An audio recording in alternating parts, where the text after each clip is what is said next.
America pressure పెడితే India bend అవుతుందని అనుకున్నారా? కాదు బాస్. ఇండియా, రష్యా ఫ్రెండ్‌షిప్ అంతే స్ట్రాంగ్. బాండింగ్ కూడా అంతే. ఉక్రెయిన్ వార్ స్టార్ట్ అయ్యాక మన ఇండియా రష్యా నుంచి చాలా తక్కువ రేట్‌కి ఆయిల్ కొనడం స్టార్ట్ చేసింది. రష్యా మన ఫ్రెండ్ కాబట్టి మనకి చాలా తక్కువ రేట్‌లో ఆయిల్ ఇస్తుంది. అది మన ఇండియాకి చాలా బాగా యూజ్ అవుతుంది. ఫ్యూయల్ రేట్స్ కంట్రోల్‌లో ఉన్నాయి. మన ఎకానమీ కూడా చాలా స్టేబుల్‌గా ఉంది. కానీ అమెరికా మాత్రం దీన్ని జీర్ణించుకోలేకపోతుంది. సో ఏదో ఒకలాగా పుల్ల పెట్టాలని ఇండియా నువ్వు రష్యాతో ఆయిల్ కొంటున్నావు కాబట్టి నువ్వు ఇండైరెక్ట్ గా వార్ ని సపోర్ట్ చేస్తున్నావని పుల్లలు పెడుతుంది. దీని కారణంగా ట్రంప్ గవర్నమెంట్ కూడా మన ఇండియా మీద 50% టారిఫ్ ని కూడా వేశాడు. కానీ మన ఇండియా ఎక్కడా తగ్గట్లేదు.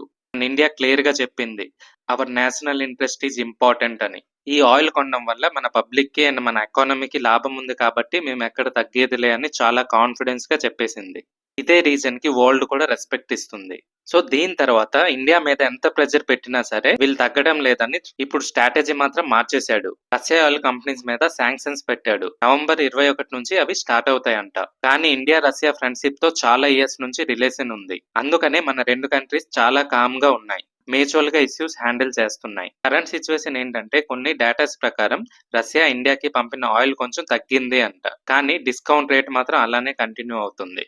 రష్యా మాత్రం మన ఇండియాని చాలా ట్రస్టెడ్ పార్ట్నర్ గా చూస్తుంది. మన ఇండియా కూడా గల్ఫ్ అమెరికా ఆప్షన్ చూస్తున్నా సరే రష్యాతో రిలేషన్ మాత్రం చాలా మంచిగా మెయింటైన్ చేస్తుంది. మరి ట్రంప్ ప్లాన్ వర్క్ అవుతుందా లేక ఇండియా రష్యా ఫ్రెండ్షిప్ ఇంకొక లెవెల్లోకి వెళ్తుందా? మీ ఒపీనియన్ ఏంటో కామెంట్ లో చెప్పండి.